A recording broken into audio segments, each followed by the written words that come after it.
नमस्कार विद्यार्थी मित्रांनो, आपण ऑक्सिडेशन स्टेट हा टॉपिक याआधी बघितला. आता आपण पुढच्या टॉपिकला सुरुवात करत आहोत, हाऊ टू कॅल्क्युलेट हायब्रिडायझेशन. पण हा टॉपिक सुरू करण्याआधी आपल्याला काही बेसिक गोष्टी माहीत असणं गरजेचं आहे मित्रांनो. किती टाईपचे हायब्रिडायझेशन असतात, हायब्रिडायझेशन म्हणजे काय, कोणकोणते हायब्रिडायझेशन्स आहेत, हायब्रिड ऑर्बिटल्स म्हणजे काय, सेंट्रल ॲटम आणि सराउंडिंग ॲटममध्ये कोणकोणत्या टाईपचे बॉन्ड तयार होतात, बॉन्डिंग इलेक्ट्रॉन कसे आयडेंटिफाय करता येतात, नॉन बॉन्डिंग इलेक्ट्रॉनला काय म्हणतात, हे सर्व आपल्याला आधी माहीत असावं लागेल. ह्या सर्व गोष्टी आपल्याला माहीत झाल्या की मग आपण कुठल्याही स्पेसिसचं, तो स्पेसिस न्यूट्रल असो किंवा चार्जड असो, त्याचा आपण हायब्रिडायझेशन कॅल्क्युलेट करू शकतो. दिलेला मॉलिक्यूल ऑर्गॅनिक असो का इनऑर्गॅनिक असो, आपण त्याचंही हायब्रिडायझेशन कॅल्क्युलेट करू शकतो. मग आधी काही बेसिक गोष्टी जाणून घेऊया. पहिला पॉईंट मित्रांनो, कुठल्याही दोन ॲटममध्ये जो पहिला बॉन्ड तयार होत असतो, very first bond in between two atomic species is always a sigma bond. आपण आपल्या सेक ऑफ सिम्प्लिसिटीसाठी, सेक ऑफ कन्व्हिनियन्ससाठी हे कन्सिडर करतोय. थोडं बेसिक लक्षात ठेवा की कुठल्याही दोन ॲटममध्ये जो पहिला बॉन्ड तयार होणार आहे तो बॉन्ड सिग्मा बॉन्ड असणार आहे, आणि त्याच दोन ॲटममध्ये जर दुसरा किंवा तिसरा बॉन्ड तयार होणार असेल तर ते बॉन्ड जनरली पाय बॉन्ड असतात. कुठल्याही दोन ॲटममध्ये प्रेझेंट असलेला एक बॉन्ड, पहिला बॉन्ड हा नेहमी सिग्मा बॉन्ड असेल. उरलेले जेवढे मल्टिपल बॉन्ड्स असतील त्याच दोन ॲटममध्ये असलेले हे जनरली पाय बॉन्ड असतात. ते साईडवाईज ओव्हरलॅपिंगने तयार होतात. सिग्मा बॉन्ड हा नेहमी ॲक्सियल ओव्हरलॅपिंगने तयार होतो. ज्या ॲक्सियल ओव्हरलॅपिंगमध्ये दोघे ॲटमकडे अनपेड इलेक्ट्रॉन असतात, जे की अपोजिटली स्पिन असतात, सेम ॲक्सिसवर ओव्हरलॅपिंग होतं, आणि याच्यामुळे जो बॉन्ड तयार होतो याला सिग्मा बॉन्ड म्हणतात. पाय बॉन्ड हा नॉन लिनियर,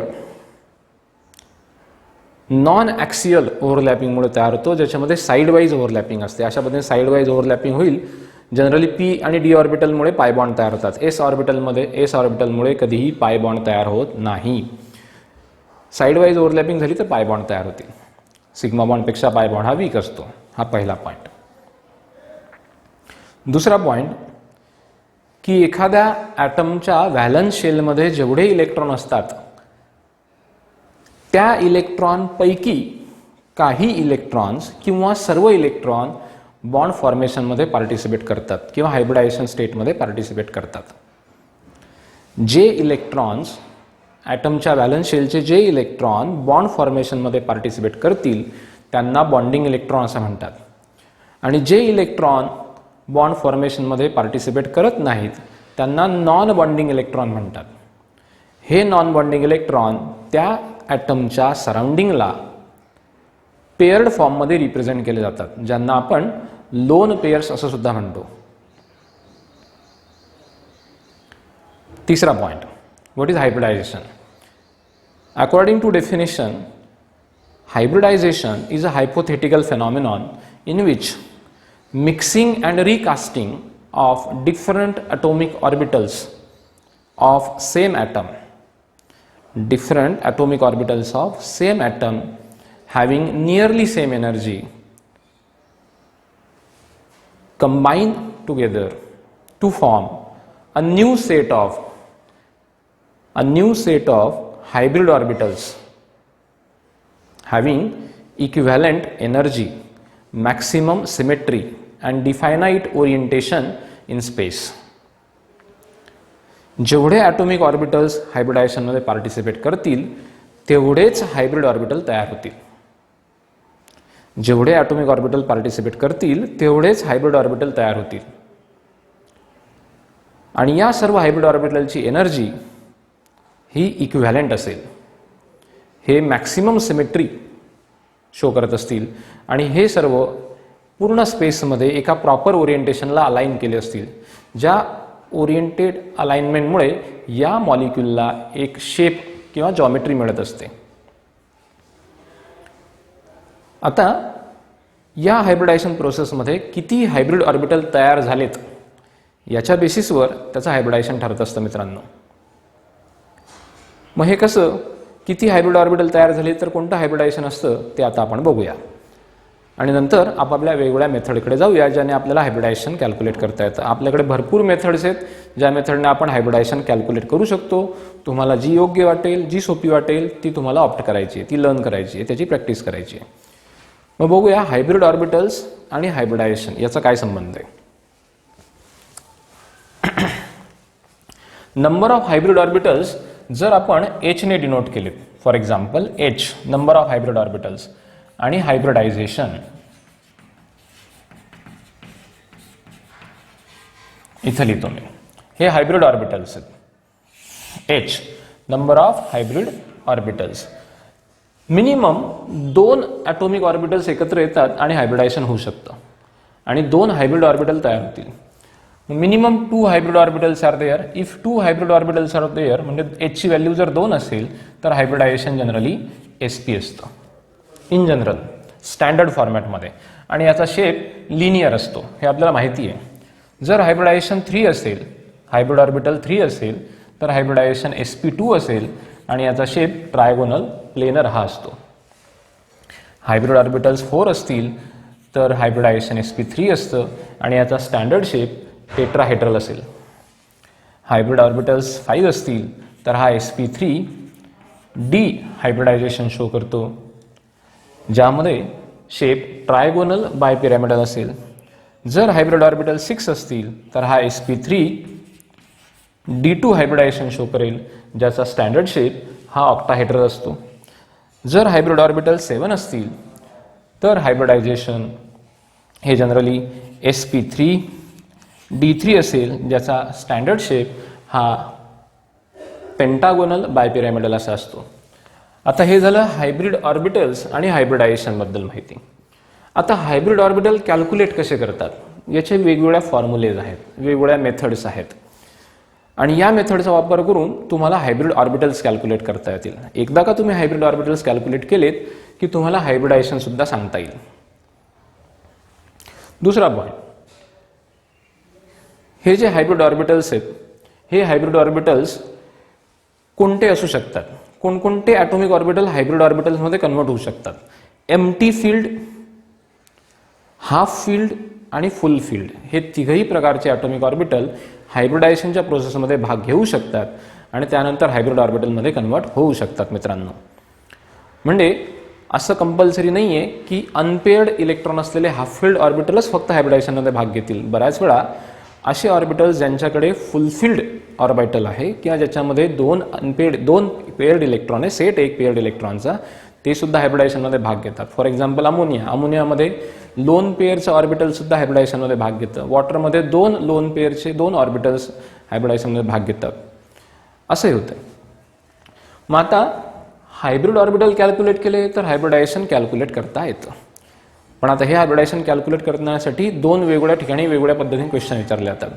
तुमच्या MHT CET एक्झाममध्ये, नीटमध्ये, JEE मेन किंवा ॲडव्हान्समध्ये तुम्हाला ऑर्गॅनिक केमिस्ट्रीच्या मॉलिक्युल्समध्ये सुद्धा हायब्रिडायझेशन सांगायचं असतं आणि इनऑर्गॅनिक केमिस्ट्रीचे काही मॉलिक्युल्स आहेत त्याच्यामध्ये सुद्धा हायब्रिडायझेशन सांगायचं असतं. समजा ऑर्गॅनिक केमिस्ट्रीचे काही मॉलिक्युल्स असतील ज्यामध्ये तुम्हाला हायब्रिडायझेशन सांगायचं असेल तर generally organic chemistry is a subject, असा सब्जेक्ट आहे ऑर्गॅनिक केमिस्ट्री ज्याच्यामध्ये कार्बन कंपाऊंडचा आपण अभ्यास करतो. मग कार्बन कंपाऊंडमध्ये कार्बन बेसिकली 4 अनपेअर्ड इलेक्ट्रॉन्स त्याच्याकडे असतात. नॉर्मल स्टेटला 2 अनपेअर्ड असतात. एक्साइटेड स्टेटमध्ये 4 अनपेअर्ड इलेक्ट्रॉनमध्ये कन्व्हर्जन होतं आणि तुम्हाला हे 3 हायब्रिडायझेशन जनरली कार्बन शो करतो, sp, sp2 आणि sp3. हे आपण माहिती आहे. मग आता एक्झाम्पल बघूया ऑर्गॅनिक केमिस्ट्रीमध्ये की हायब्रिडायझेशन कशा पद्धतीने तुम्हाला आयडेंटिफाय करायचं आहे. तुम्हाला एखादा मॉलिक्यूल दिला जातो आणि मॉलिक्यूल दिल्यानंतर त्याला ॲरो दिला जाईल आणि विचारलं जाईल की याचं हायब्रिडायझेशन कुठलं आहे म्हणून. काही एक्झाम्पल्स बघूया मित्रांनो. सोपं एक्झाम्पल, ऑर्गॅनिक केमिस्ट्रीमध्ये हायब्रिडायझेशन सांगणं फार सोपं असतं. काही एक्झाम्पल्स बघूया ऑर्गॅनिक केमिस्ट्रीमध्ये. Organic molecules. फर्स्ट मॉलिक्यूल, समजा तुम्हाला CH3, CH2 आणि CH3 असा एक मॉलिक्यूल दिला आहे आणि तुम्हाला विचारलं या सेंट्रल कार्बन जो आहे मधला कार्बन याचं हायब्रिडायझेशन सांगायचं आहे. तर हायब्रिडायझेशन सांगण्यासाठी सर्वात सोपी ट्रिक आहे मित्र, ऑर्गॅनिक केमिस्ट्रीमध्ये सांगतो तुम्हाला. ऑर्गॅनिक केमिस्ट्रीमध्ये ज्या कार्बनचं हायब्रिडायझेशन तुम्हाला सांगायचं आहे त्या कार्बनचे तुम्हाला फक्त सिग्मा बॉन्ड काउंट करायचे. काय काउंट करायचे? सिग्मा बॉन्ड काउंट करायचे मित्रांनो. एकदम सोपी ट्रिक आहे.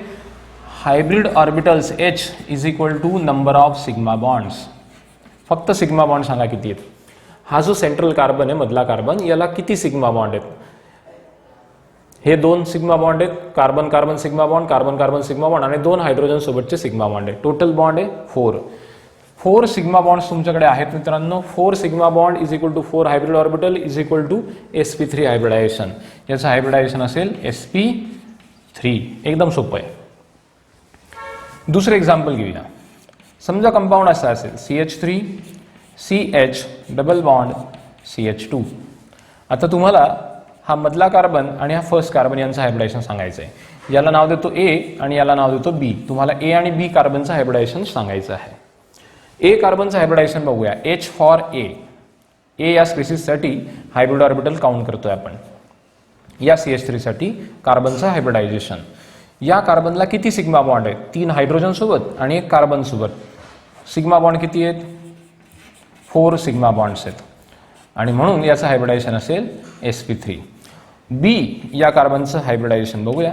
याला टोटल सिग्मा बॉन्ड्स किती आहेत मित्रांनो? काउंट करा. सिग्मा बॉन्ड्स फक्त या कार्बनला या पहिल्या A कार्बन सोबत 1 सिग्मा बॉन्ड, दुसऱ्या कार्बन सोबत 1 सिग्मा बॉन्ड, 2 झाले. तिसरा हायड्रोजन सोबत 3च सिग्मा बॉन्ड आहेत. हा जो चौथा बॉन्ड आहे हा पाय बॉन्ड आहे मित्रांनो. कार्बनला 4 बॉन्ड असतात, त्यापैकी काही बॉन्ड सिग्मा असू शकतील, काही पाय असू शकतील. आपल्याला पाय बॉन्ड अजिबात काउंट करायचा नाही आहे. तुम्हाला टोटल सिग्मा बॉन्ड काउंट करायचे. टोटल सिग्मा बॉन्ड इथं 3 आहेत आणि 3 साठी हायब्रिडायझेशन जनरली असतं sp2. Total sigma bond count करायचे. नंबर 3, समजा तुम्हाला असा एखादा स्पेसिस दिला असेल CH3 then CH double bond CH then C triple bond CH. आता तुम्हाला हायब्रिडायझेशन विचारलंय 2 वेगळ्या स्पेसिसचं. एक ही स्पेसिस ज्याला P म्हटलंय आणि हा दुसरा कार्बन ज्याला Q म्हटलंय. P आणि Qचं हायब्रिडायझेशन तुम्हाला सांगायचं आहे. आपण बघूया hybridization of P atom HP. किती सिग्मा बॉन्ड आहे त्याला? हा कार्बन इतर 2 कार्बनला अटॅच आहे 2 सिग्मा बॉन्डने.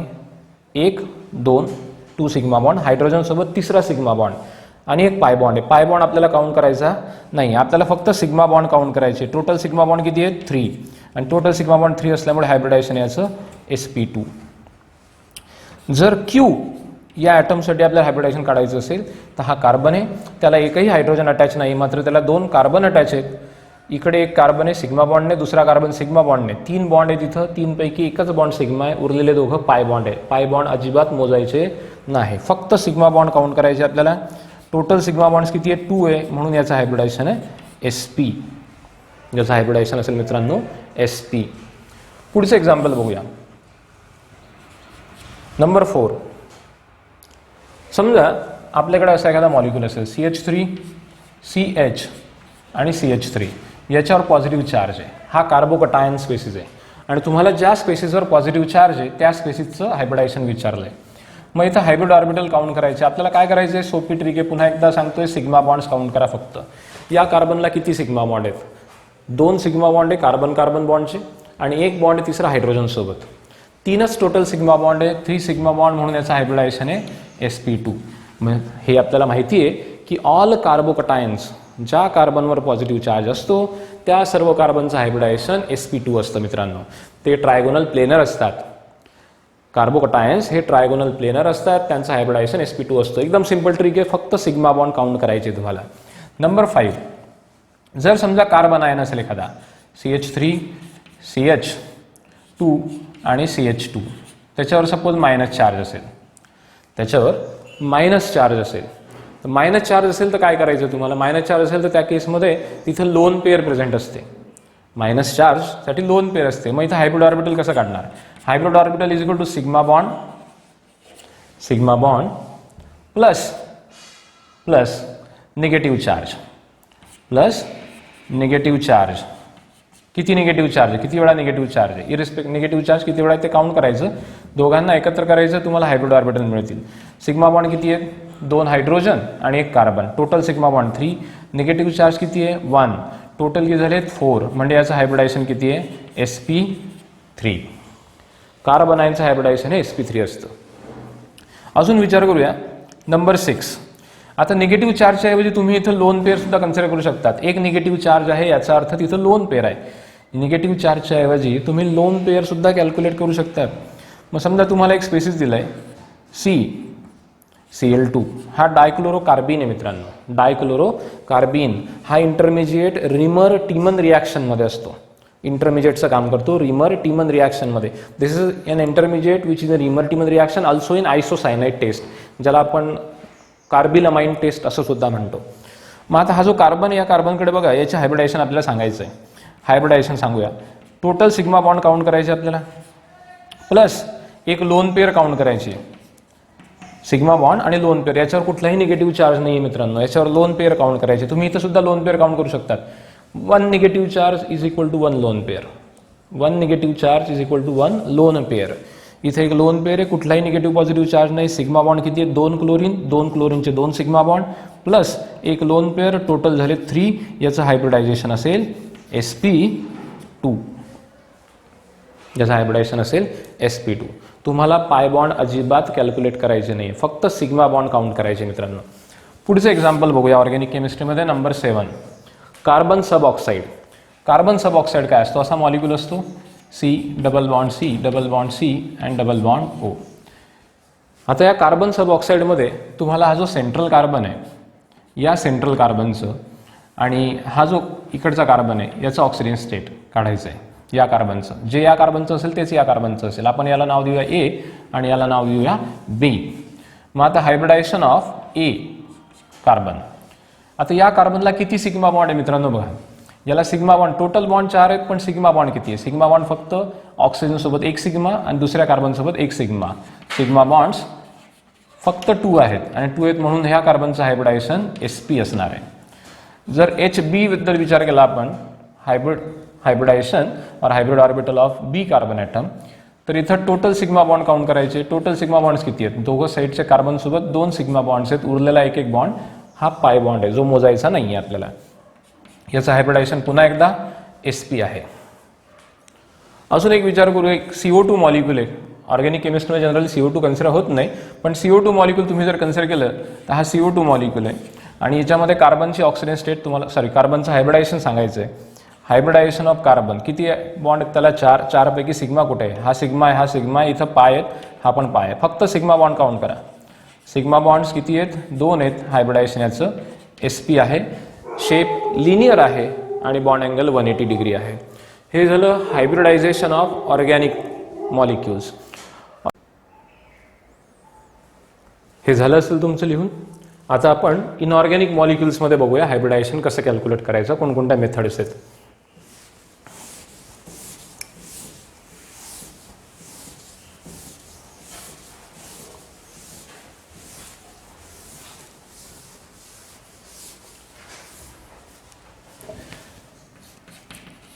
Inorganic molecules. आता या इनऑर्गॅनिक मॉलिक्युल्समध्ये सेम ट्रिक तुम्हाला पुन्हा एकदा वापरायची आहे सिग्मा बॉन्डची, पण ही ट्रिक फक्त त्याच मॉलिक्यूलमध्ये वापरता येईल ज्या मॉलिक्यूलमध्ये एकही लोन पेअर नाही आहे. म्हणजे आता लोन पेअर नाही आहे हे कशावरून आयडेंटिफाय करता येईल, ज्या सेंट्रल ॲटमकडे व्हॅलन्स इलेक्ट्रॉन असतील आणि जेवढे व्हॅलन्स इलेक्ट्रॉन असतील तेवढेच त्यांनी बॉन्ड फॉर्म केलेले असतील. जेवढे व्हॅलन्स इलेक्ट्रॉन असतील तेवढेच त्यांनी बॉन्ड फॉर्म केलेले असतील, तेवढेच मोनो ॲटॉमिक स्पेसिस त्याला अटॅच असतील, तर त्या बेसिसवर त्याचं हायब्रिडायझेशन तुम्हाला सांगता येतं. म्हणजे याच्यामध्ये लोन पेअर अजिबात नाही अशा स्पेसिसचं सांगता येईल तुम्हाला. मग बघूया काही एक्झाम्पल्स. मग याच्यासाठी सिंपल फॉर्म्युला आहे H कॅल्क्युलेट करण्याचा आहे. H is equal to bond pairs. In general तुम्ही कन्सिडर केलात की ज्यांच्याकडे लोन पेअर नाही आहे पण टोटल फॉर्म्युला सर्वांना इलिजिबल होईल असा फॉर्म्युला बघायचा असेल आपल्याला, तर bond pair plus loan pairs. Bond pairs plus lone pairs पण हे दोघंही बॉन्ड पेअर आणि लोन पेअर फक्त आणि फक्त कोणावर असले पाहिजे, ज्या ॲटमचं हायब्रिडायझेशन आपल्याला कॅल्क्युलेट करायचं आहे त्या ॲटमवरचे लोन पेअर्स आणि त्याच ॲटमचे बॉन्डिंग पेअर्स आपल्याला कॅल्क्युलेट करायचे. त्या दोघांची समेशन केली तर आपल्याला हायब्रिड ऑर्बिटलचा H मिळेल आणि त्याच्यावरनं आपण हायब्रिडायझेशन सांगू शकतो. मग बघूया वेगवेगळे एक्झाम्पल्स ज्यामध्ये हे आपल्याला सांगता येऊ शकतं. फर्स्ट एक्झाम्पल याच्यामध्ये सपोज CH4 मॉलिक्यूल कन्सिडर केला. सोपा मॉलिक्यूल आहे. कार्बनच्या व्हॅलन्स शेलमध्ये टोटल 4 इलेक्ट्रॉन असतात, 4 इलेक्ट्रॉन्स, आणि ते 4 इलेक्ट्रॉन 4 हायड्रोजनसोबत बॉन्ड तयार केला आहे. म्हणजे इथं H is equal to bond pair किती आहेत, बॉन्ड पेअर आहेत 4, लोन पेअर आहेत 0, फायनल आन्सर 4, हायब्रिडायझेशन sp3 आहे. एकही लोन पेअर नाही. दुसरं एक्झाम्पल बघूया ज्याच्यामध्ये लोन पेअर्स नाही आहेत. सपोज BF3, एकही लोन पेअर नाही. बोरॉनच्या व्हॅलन्स शेलमध्ये 3 इलेक्ट्रॉन असतात, त्याने 3 मोनोॲटॉमिक स्पेसिस सोबत बॉन्ड फॉर्म केलेत, 3 बॉन्ड पेअर जे की सिग्मा बॉन्ड्स असतील जनरली. F इथं प्रेझेंट आहे, याच्याकडे एकही लोन पेअर नाही आहे बोरॉनकडे. टोटल झाले 3, हायब्रिडायझेशन याचं sp2 आहे. नंबर 3, सपोज AlCl3 असेल. AlCl3 कडे ॲल्युमिनियमच्या व्हॅलन्स शेलमध्ये 3 अनपेड इलेक्ट्रॉन असतात. 3 अनपेड इलेक्ट्रॉन 3 मोनोॲटॉमिक स्पेसिस सोबत बॉन्ड फॉर्म केले, 3 बॉन्ड पेअर, एकही लोन पेअर नाही. तिघे इलेक्ट्रॉन युटिलाइज झालेत. Final answer 3, hybridisation again sp2. Number 4, समजा BeF2 मॉलिक्यूल आहे, बेरिलियम डायफ्लोराइड. BeF2 मॉलिक्यूलमध्ये बेरिलियमचं तुम्हाला हायब्रिडायझेशन सांगायचं आहे. आता याच्याकडे बघा, व्हॅलन्स शेलमध्ये 2 इलेक्ट्रॉन असतात. 2 इलेक्ट्रॉननी 2 फ्लोरीनसोबत सिग्मा बॉन्ड तयार केलेत ॲक्सिल ओव्हरलॅपिंगने आणि तुम्हाला 2 बॉन्ड पेअर मिळाल्यात. 2 ॲटमसोबत बॉन्ड फॉर्म केले, 2 बॉन्ड पेअर मिळाल्या, एकही लोन पेअर याच्याकडे नाही. Total 2, hybridisation sp. सोपं हायब्रिडायझेशन आहे. नंबर 5, सपोज PCl5 नावाचा मॉलिक्यूल आहे, PCl5. फॉस्फरस हा ग्रुप 15ला बिलॉंग करतो. ग्रुप 15मध्ये 5 अनपेड इलेक्ट्रॉन असतात. बघा ही सिंपल, ह्या बेसिक गोष्टी आपल्याला माहीत पाहिजे मित्रांनो.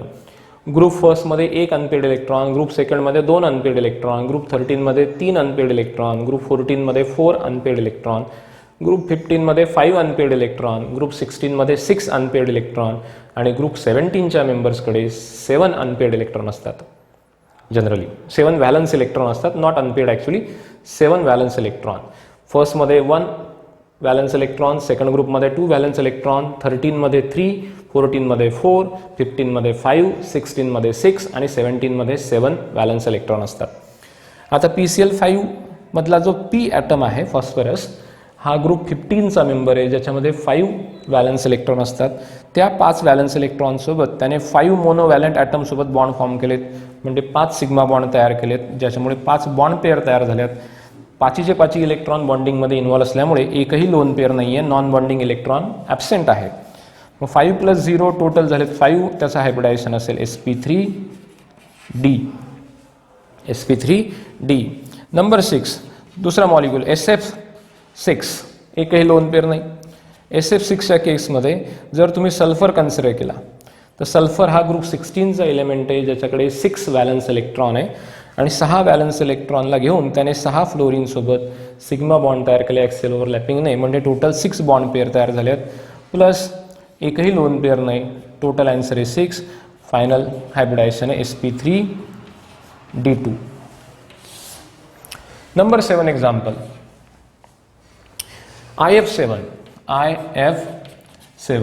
IF7 मध्ये आयोडीन हा ग्रुप 17चा मेंबर आहे ज्याच्याकडे 7 व्हॅलन्स इलेक्ट्रॉन आहे आणि 7 व्हॅलन्स इलेक्ट्रॉन घेऊन त्याने 7 सिग्मा बॉन्ड तयार केले 7 फ्लोरीन ॲटमसोबत, म्हणून बॉन्डिंग पेअर आहे 7, एकही लोन पेअर नाही, त्या 0 आहेत.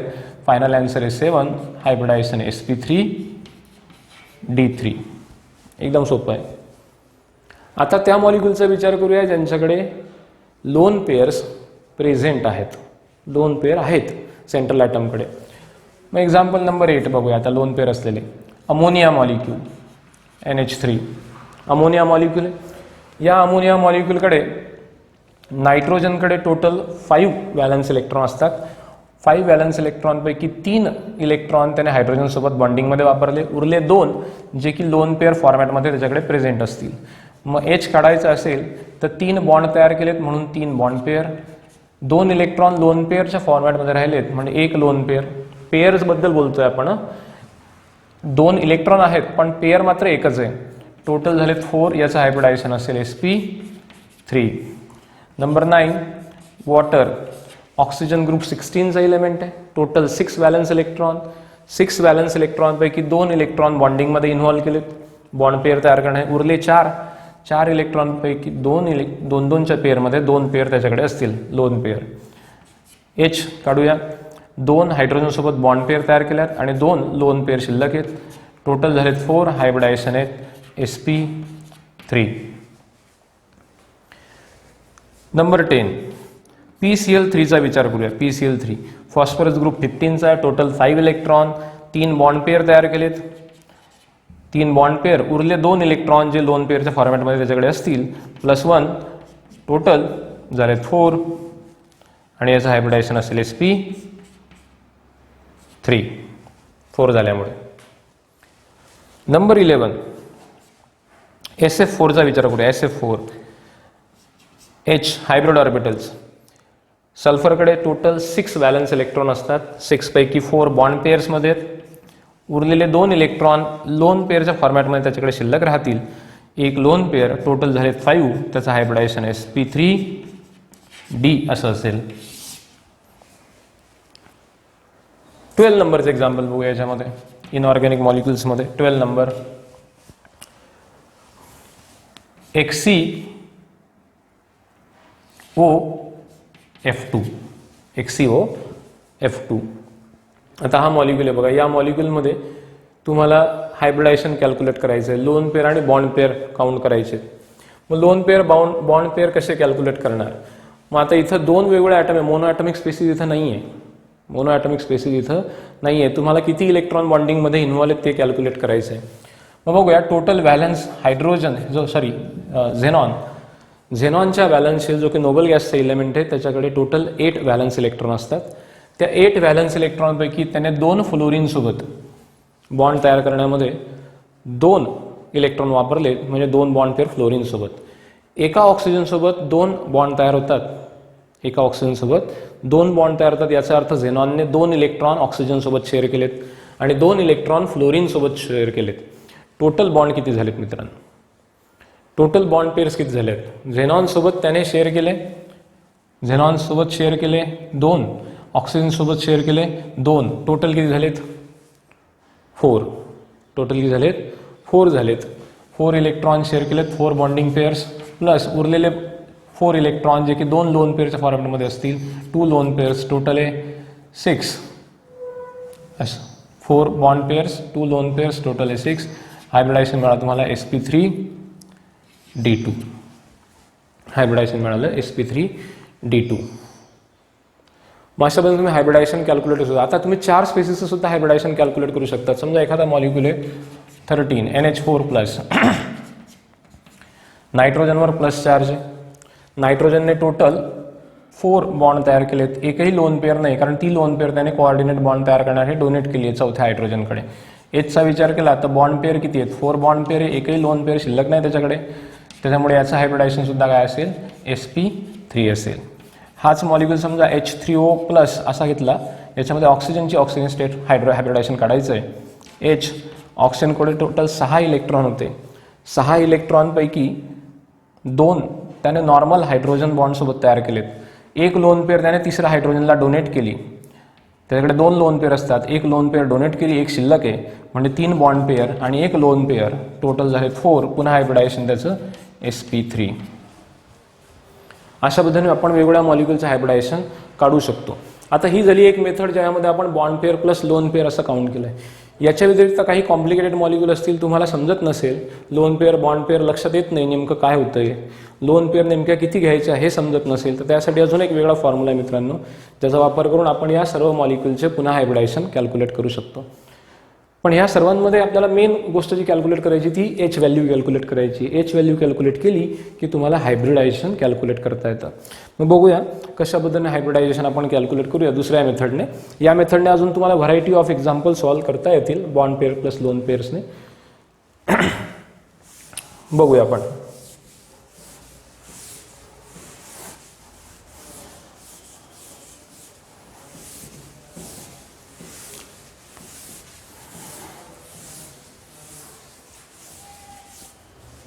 दूसरी मेथड है sorry H is equal to hybrid orbital is equal to 1/2 into bracket V plus M plus A minus C.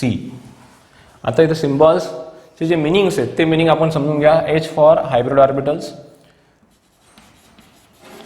V for valence electrons, M for monovalent atoms, A for anionic charge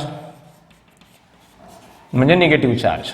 anionic charge म्हणजे negative charge. जो negative charge असेल त्या central ॲटमवरचा तो charge इथं add करायचा आहे. आता तो ॲड का करायचा आहे? जो निगेटिव्ह चार्ज, समजा एखाद्या स्पेसिसला -2 चार्ज आहे, -2 चार्ज केव्हा येईल? जेव्हा त्या स्पेसकडे 2 इलेक्ट्रॉन ॲडिशनल येणार आहेत, ॲड होणार आहेत, म्हणून ते ॲड करायचं आहे टोटल इलेक्ट्रॉन्स. नंबर सी मध्ये काय असेल? कटायनिक चार्ज म्हणजे positive charge. Cationic charge which is equal to positive charge. आता पॉझिटिव्ह चार्जला आपल्याला सबट्रॅक्ट करायचं आहे, कारण कुठल्याही स्पेसिसवर पॉझिटिव्ह चार्ज तेव्हा येतो जेव्हा त्यातले इलेक्ट्रॉन निघून जातात. मग निघून गेलेली जी इलेक्ट्रॉन्स आहेत ते तुम्हाला सबट्रॅक्ट करावे लागतील आणि या सर्व कॅल्क्युलेशनला डिवायडेड बाय 2 केलं की तुम्हाला तुमचं फायनल आन्सर मिळेल H. मग आता याचे एक्झाम्पल बघूया. फर्स्ट एक्झाम्पल, सपोज कुठल्याही मॉलिक्युलचं तुम्ही कन्सिडर करा, स्पेसिस वगैरेचं.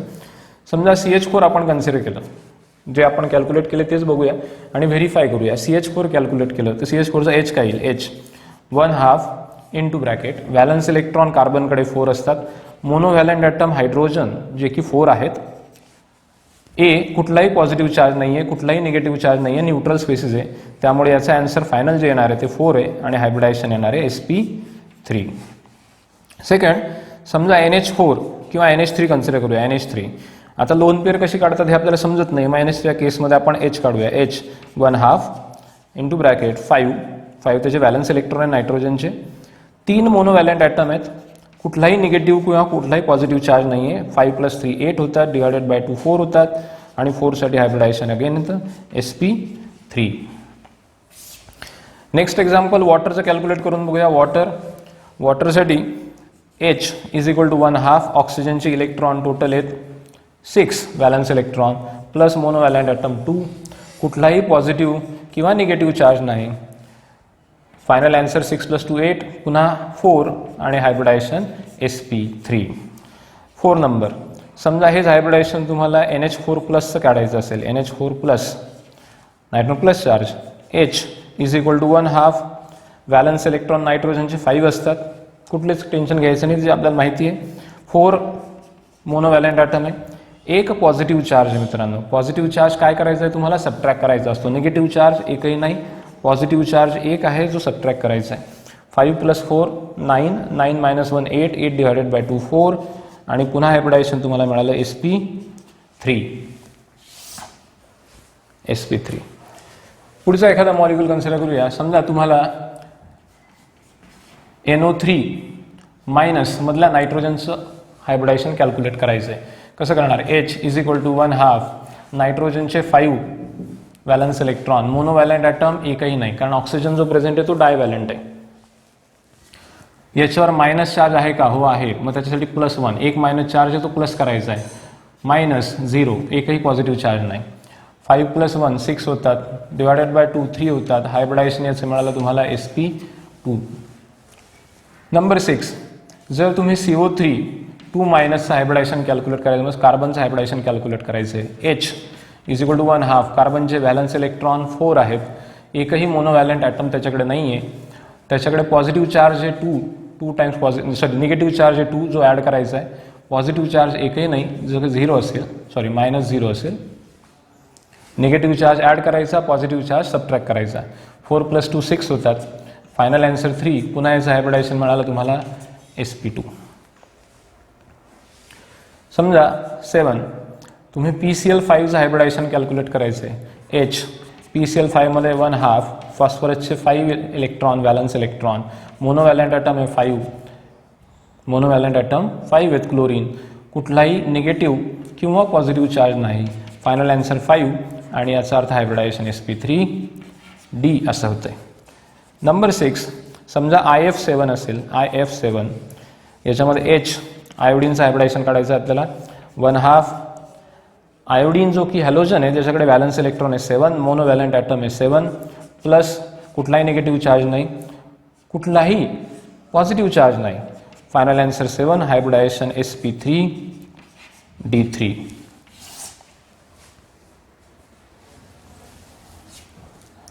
Number 9, XeOF4. XeOF4 कॅल्क्युलेट करूया. H झेनॉन विचार करूया.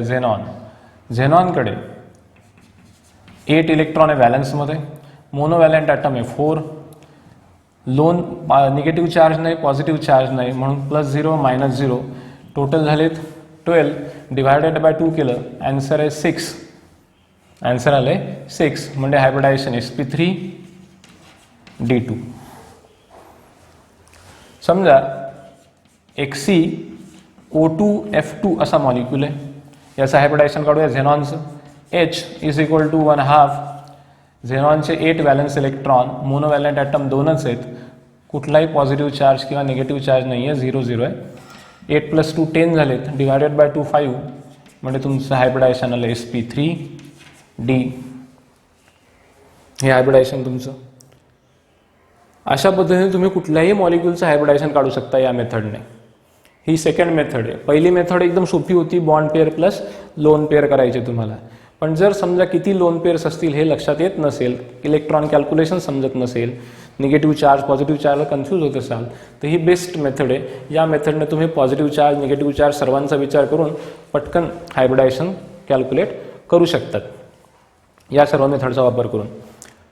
याच्या व्यतिरिक्त अजून काही मेथड्स असतात ज्याच्यामध्ये टोटल नंबर ऑफ इलेक्ट्रॉन जे आहेत, जेवढे मॉलिक्यूलमध्ये इलेमेंट्स आहेत त्या सर्व इलेमेंटच्या व्हॅलन्स इलेक्ट्रॉनची समेशन करून त्याला एका पर्टिक्युलर नंबरने 2 ने 8 ने डिव्हाइड करून जे कोशंट आणि रिमाइंडर्स येतात त्यांची ॲडिशन करून सुद्धा H कॅल्क्युलेट करता येतो आणि हायब्रिडायझेशन आपल्याला सांगता येऊ शकतं. पण ती मेथड थोडी TDS आहे. त्याच्यामध्ये खूप सारे ॲडिशन सबट्रॅक्शन करावे लागते. सर्वच इलेमेंटचे व्हॅलन्स इलेक्ट्रॉन आपल्याला काउंट करावे लागतात. पॉझिटिव्ह चार्जसाठी सबट्रॅक्शन करावं लागतं, निगेटिव्ह चार्जसाठी ॲडिशन करावं लागतं. म्हणून ती मेथड आपण आता इथं शिकणार नाही आहे. पण ती सुद्धा एक मेथड आहे. आपल्याला नंबर ऑफ मेथड्स नाही शिकायचे, आपल्याला एक सोपी मेथड शिकायची ज्याने आपल्याला आन्सर लवकरात लवकर सांगता येईल. आणि तुमच्याकडे या 2 मेथड्स मी सांगितलं. ऑर्गॅनिक केमिस्ट्रीमध्ये एकदम सोपं आहे. फक्त सिग्मा बॉन्ड काउंट करा. सिग्मा बॉन्ड काउंट केले की तुम्हाला H मिळतो आणि H पुढे हायब्रिडायझेशन सांगता येईल तुम्हाला sp, sp2, sp3. इनऑर्गॅनिक मॉलिक्युल्समध्ये जर विचार केला तर तुम्हाला दुसरा एक फॉर्म्युला सांगितला मी सोपा, bond pair plus lone pair. एवढ्याने तुम्हाला लगेच हायब्रिडायझेशनची H व्हॅल्यू सांगता येते. H व्हॅल्यू सांगता आली की तुम्हाला हायब्रिडायझेशन सांगता येईल. आणि तिसरं, इनऑर्गॅनिक मॉलिक्युल्समध्ये जर 4 स्पेसिस असतील मायनस प्लस, तर त्यासाठी तुम्ही कन्फ्यूज होत असाल, लोन पेअर कळत नसेल, तर या केसमध्ये हा फॉर्म्युला वापरा. H is equal to 1/2 V for number of valence electron in central atom, monovalence species which is surrounding to the central atom, A for anionic charge म्हणजे पॉझिटिव्ह चार्ज जो तुम्हाला अनायोनिक म्हणजे निगेटिव्ह चार्ज तो तुम्हाला addition करायची, C for कटायोनिक charge जो की positive charge आहे तुम्हाला सबट्रॅक्ट करायचा आहे. कारण पॉझिटिव्ह चार्ज तेव्हा येईल जेव्हा इलेक्ट्रॉन निघून जातील, मायनस होतील, आणि निगेटिव्ह चार्ज तेव्हा ॲड होईल जेव्हा इलेक्ट्रॉन ॲड होतील, ॲब्सॉर्ब होतील स्पेसिसमध्ये. मग हे झाले व्हरायटी ऑफ एक्झाम्पल्स. असे तुम्ही खूप सारे एक्झाम्पल्स सॉल्व्ह करू शकता मित्रांनो. यांच्यावर कुठलेही चार्ज कॅल्क्युलेट करू शकता तुम्ही. BF3 BF कुठलाही मॉलिक्युल असेल समजा. आता याच्यामध्ये एक सिम्पल छोटं जाता तुम्हाला एक पॉईंट सांगतो. आयसो स्ट्रक्चरल स्पेसिस असा एक पॉईंट असतो मित्रांनो. आयसो स्ट्रक्चरल स्पेसिस तुम्ही याआधी आयसोमर, आयसोटोप, आयसोबार हे सर्व शब्द ऐकले असेल. तसं आयसो स्ट्रक्चरल स्पेसिस आहे. आयसो फॉर सेम आणि स्ट्रक्चर म्हणजे तुम्हाला माहिती आहे की सेम स्ट्रक्चरल अपीअरन्स. मग ओव्हरऑल आयसो स्ट्रक्चरल स्पेसिस कोणाला म्हणतात? आयसो स्ट्रक्चरल स्पेसिस आर दो species which having same hybridization and shape. ज्या 2 मॉलिक्यूलचं हायब्रिडायझेशन सारखं असेल, शेप सारखा असेल, त्याला आपण म्हणतो iso structural species. What is iso structural species? 2 or more species having similar hybridization similar hybridisation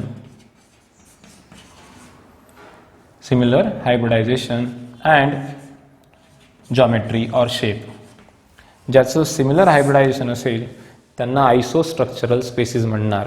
याचा अर्थ CH4 आणि NH3 दोघं आयसोस्ट्रक्चरल स्पेसिस आहे, कारण दोघांचं हायब्रिडायझेशन कसं आहे, सेम आहे. नो डाऊट त्याच्यामध्ये लोन पेअर्समुळे याचा डिस्टॉर्टेड शेप आहे, पिरामिडल शेप आहे, पण जनरली ज्या दोन स्पेसिसचं हायब्रिडायझेशन सेम असेल त्यांना आपण आयसोस्ट्रक्चरल स्पेसिस असं म्हणतो. तुम्हाला 4 ऑप्शन जे दिले असतील त्या 4 ऑप्शनमध्ये जर सेम जॉमेट्री आणि सेम हायब्रिडायझेशन असेल त्यांना आयसोस्ट्रक्चरल म्हणणार. बऱ्याचदा काय होतं मित्रांनो, कन्फ्यूज करण्यासाठी दोघांचं हायब्रिडायझेशन सेम असतं पण लोन पेअरच्या प्रेझन्समुळे जॉमेट्री थोडी डिस्टॉर्ट होते. मग अशा केसमध्ये तुमचं जे आन्सर असेल ते मोर प्रायोरिटी आन्सर असं असेल की ज्याच्यामध्ये हायब्रिडायझेशन आणि शेप दोघंही सेम असले पाहिजेत. पण तसं नसेल तर इन जनरल फर्स्ट बेसिसवर तुम्ही फक्त हायब्रिडायझेशन चेक करा. पण जर हायब्रिडायझेशन सेम असेल 2 ऑप्शनमध्ये, 2 वेगवेगळ्या ऑप्शनमध्ये तुम्हाला हायब्रिडायझेशन पण सेम आहे, 2 आन्सर मिळतात ज्यांचे हायब्रिडायझेशन सेम आहे, तर त्या केसमध्ये तुम्हाला शेप पण चेक करावं लागेल. शेप चेक करा, ज्यांचे हायब्रिडायझेशन आणि शेप दोघंही सारखे आहेत ते आयसोस्ट्रक्चरल स्पेसिस म्हणून ओळखले जाऊ शकतात. हा क्वेश्चन बऱ्याचदा CET, नीट, JEEला विचारला जातो. हा जो हायब्रिडायझेशनचा टॉपिक आहे सर्वच एक्झामला खूप वेळा विचारला गेला मित्रांनो. याच्या आधीही खूप वेळा क्वेश्चन्स आलेत आणि याला फारसा वेळ लागत नाही. हे एकदम सिम्पल आहे, खूप सोपं आहे. या मेथडने तुम्हाला लवकरात लवकर हायब्रिडायझेशन काढता येईल कुठल्याही अननोन स्पेसिसचं. माय होप तुम्हाला हे सर्व आजचा टॉपिक समजला असेल. तुम्हाला आता कुठल्याही स्पेसिसचं, तो न्यूट्रल असो, ऑर्गॅनिक असो, इनऑर्गॅनिक असो, तो पॉझिटिव्हली चार्ज असो का निगेटिव्हली चार्ज असो, तुम्हाला त्याचं हायब्रिडायझेशन सांगता येईल अशी मी अपेक्षा ठेवतो. आणि आजचा हा व्हिडिओ आपण इथे थांबूया. धन्यवाद. Best of luck.